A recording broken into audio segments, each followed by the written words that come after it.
Hey, welcome to another edition of Kyle Meredith with. It's the interview series presented by WFPK at WFPK.org. Consequence and the Consequence Podcast Network. Thanks for making your way here, for checking out the series. Of course, you know what to do. If you like what you see, what you hear, hit that subscribe button. I put out new interviews just like this one every single week, so it's a great way to keep up with all of your favorite artists. And I'm so excited today to be talking with actress Hannah John-Kamen about the new Thunderbolts movie. This is the latest in the Marvel series. And let's read here the Thunderbolts, an unconventional team of anti-heroes embarking on a dangerous mission that forces them to confront the darkest corners of their past. If you have seen it, you understand this is a very different kind of Marvel movie. This is something that deals with shame and depression and loneliness.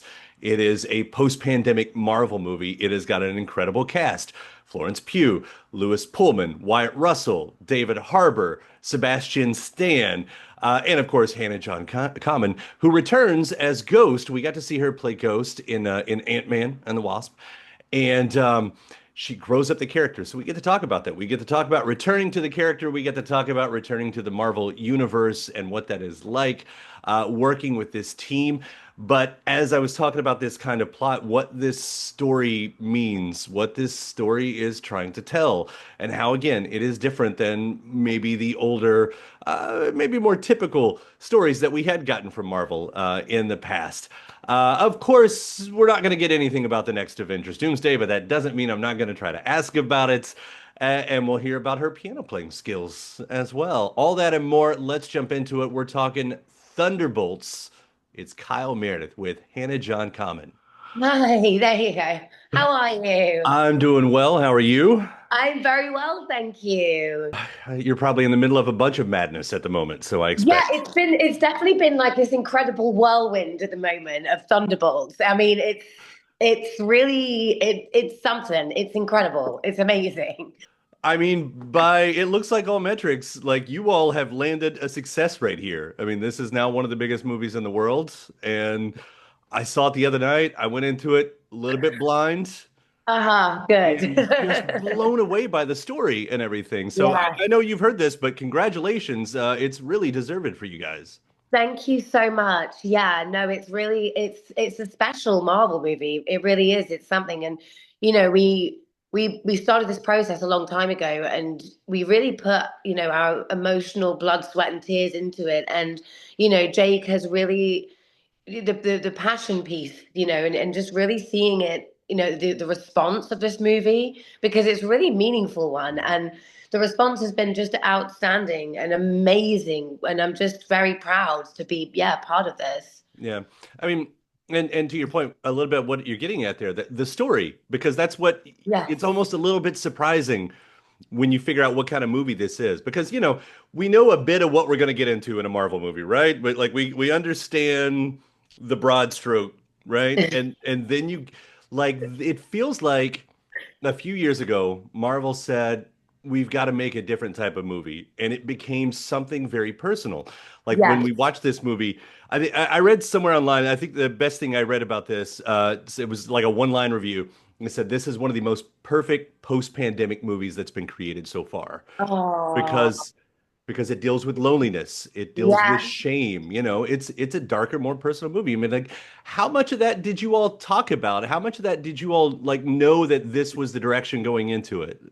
Yeah, I mean that's a very touching, it's very touching to hear that, that line. And it really is, because what the pandemic did create was this pandemic of isolation, and everyone going on their phones and just kind of losing touch with reality and losing touch with the confidence of even communicating with people about how you are actually feeling, and kind of being drawn into this kind of false sense of comfort and routine of your kind of inner isolation and depression. And I mean, that was all these anti-heroes coming together are going through their own inner struggle.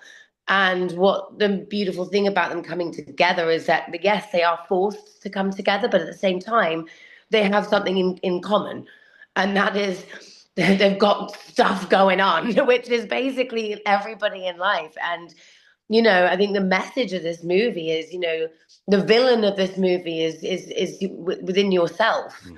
and that is the villain. And what you we have to do is, you know, I mean, always if you're checking in on someone, they say, "I'm fine, I'm fine."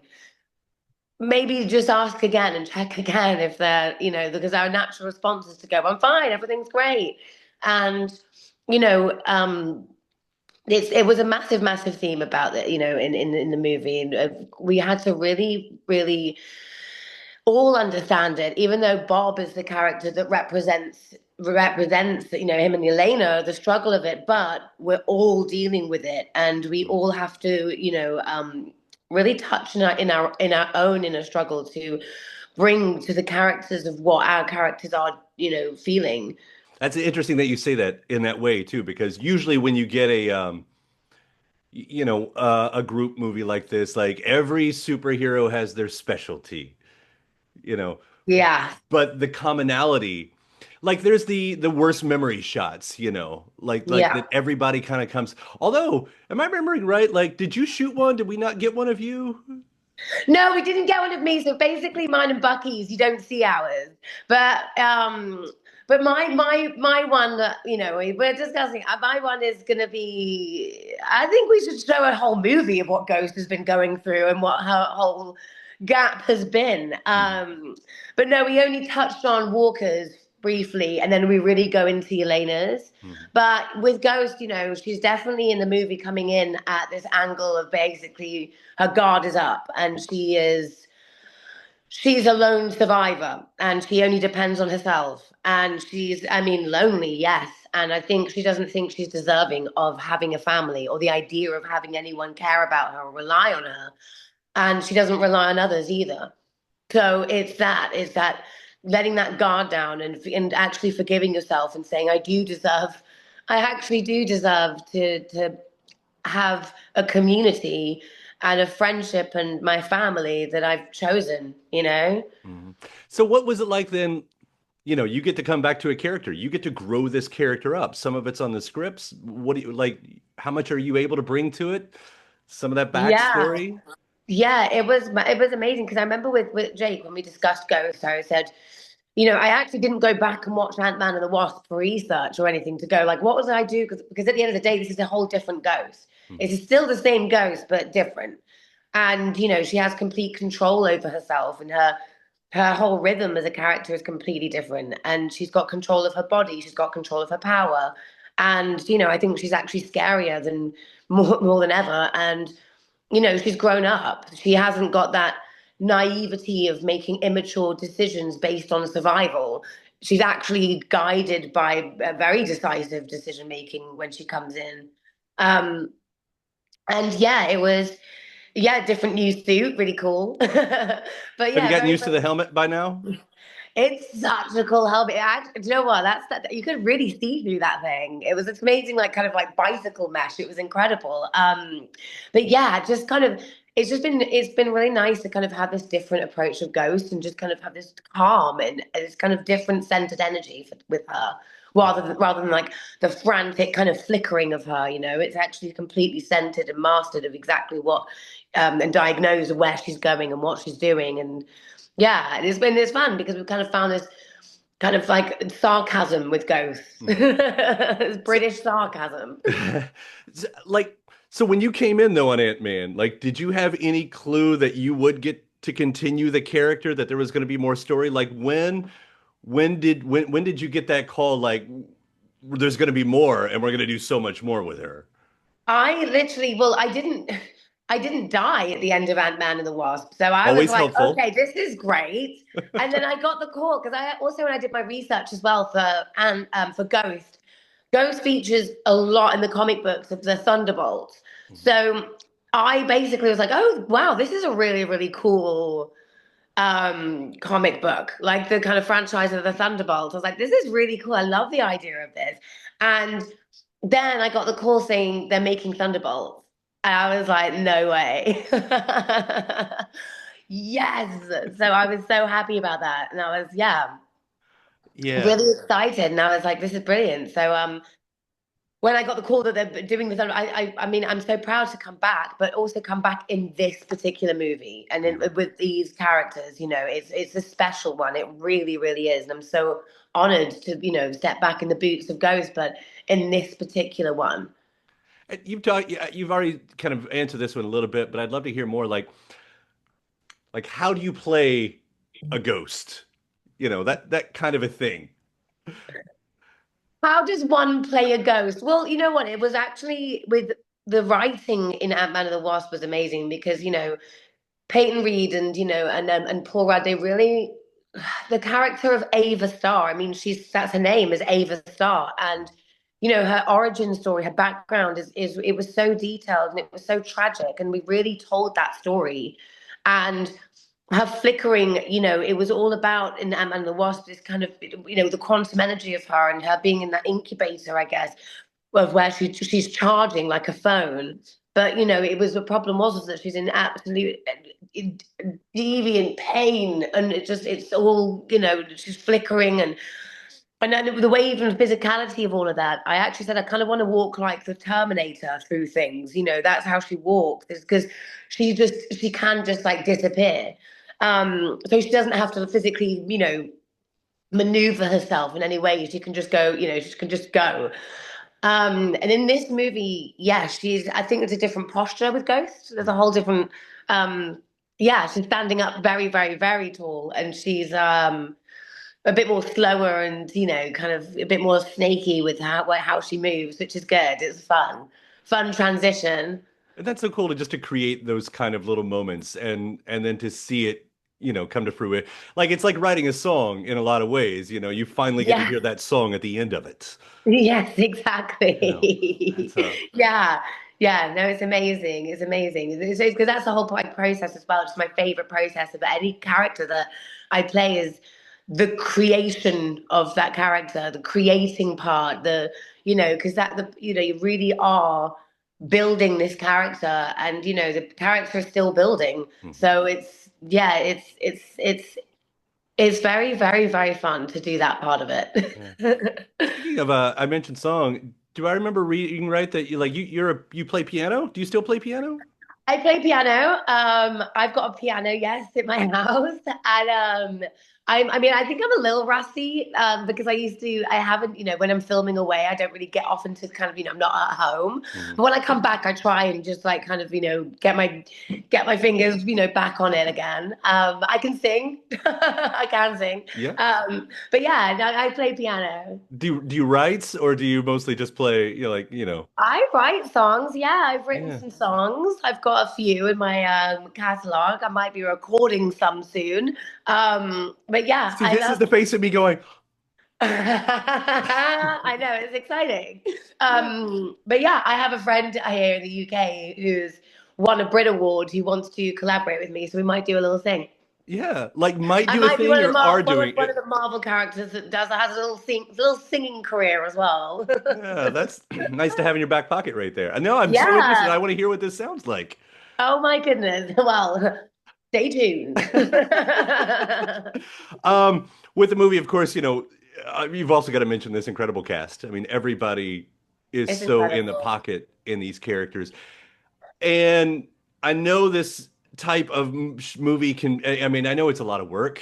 I think you all have talked about the rehearsals, like so much rehearsals, but it also feels like it's kind of a cast of comedians. Am I far off Yeah. by? It is, you've got David Harbour, very, very, very, very funny. Julie Louis-Dreyfus, I mean, the legend of comedy, just it's incredible. And, and Wyatt Russell's very funny. Florence is incredibly funny. Like we're all very, it was really interesting kind of going into this because obviously with the themes of this movie, having so much comedy in it as well was actually kind of this beautiful, I think, remedy and recipe for the movie because how we do deal with things by kind of making jokes or kind of the kind of comic relief of the film is very much I think like dedicated there, and it was I think Jake really kind of mastered that beautifully. um And it's kind of, for me, it was interesting because for ghosts, like finding ghosts funny was, kind of it naturally happened because in Ant-Man and the Wasp, she's not funny. Like she's dying. I don't think it's like one funny moment I think ghost has, but in this movie, I kind of found this kind of very British kind of, snipey, snarky sarcasm, which was funny. And it's funny, and it's kind of these one-liners that come in at the right time. But yeah, the cast have been so incredible and such a funny cast, so amazing. Yeah. And the improv as well has been so. Wyatt Russell and David Harbour, yeah, they can really improv like some funny, funny, funny stuff. Yeah. That's that I had wondered that, because again, like I don't know what it's like to be on the Marvel set. That's the few get to go there and everything, but knowing how much work goes into that, like, and again, hearing about the rehearsals, like how often do you guys really get to go off on your own on camera? Yeah, I mean, not. I mean, the thing is with Jake, it's not too. Because I mean, the problem you can have, and sometimes with improv and in scenes is like people can sometimes go really way off of like actually the tone of what actually the scene is. Not in this movie, but I think Jake very much guided that so that wouldn't happen, so it's not just so random. Mhm. So it would be kind of pre-discussed. It would be like, look, can we just like have a little play? But there is one scene that was just completely improvised by myself, Florence, and Wyatt, and David, and we're all in the van. But that was a completely improv scene, which is funny, and it was like kind of one of the funniest scenes I think that made it in the movie. But you can't do every scene like that because Sure. obviously, there's got to be structure and carry on back on the story. But that was a nice moment to It's improv. nice that you get the balance though. That's Yeah, that exactly, is all in there. exactly. That natural humor and natural comedy, and just yeah, playing with that was really fun. Yeah. Total inside baseball nerd question here. I noticed at the end, the credits, you get one of the different credits. You get the with. Like, I don't know anything about what goes into that, but and it may be the most unsexiest story of all time, but is there like how does that happen? Oh, just what? I actually couldn't tell you. That was like another like conversation with like agents and yeah, but it's Yeah, weird. okay. That's what I kind of it is one of those things like, oh cool, look, with. Yeah, Yeah, and maybe we make more of that than even you all do, but with me and David, we're the team, and with me and David. Yeah. so Avengers Doomsday comes next. Yes. Have you do you get a break? Are you still like have you had to just live inside I Marvel think with Ghost World Marvel, you're throughout? always going to live with these characters like all year round. Yeah. Like I what are the don't think stress you really dreams for a break job away like from it. this? Like do you get Yeah, the movie stress dreams? I think it's one of those things where it's like, it's once you finish, I mean, it's just amazing to have like, done this movie and it just being such a hit and, having that excitement to really start the next step of the character. It's just all very exciting. And obviously, we've all signed the Marvel contract with our own blood to Sure. say that we cannot say anything or else the Marvel helicopters will come over and, Oh, I know not take to us all ask out. anything about the movies.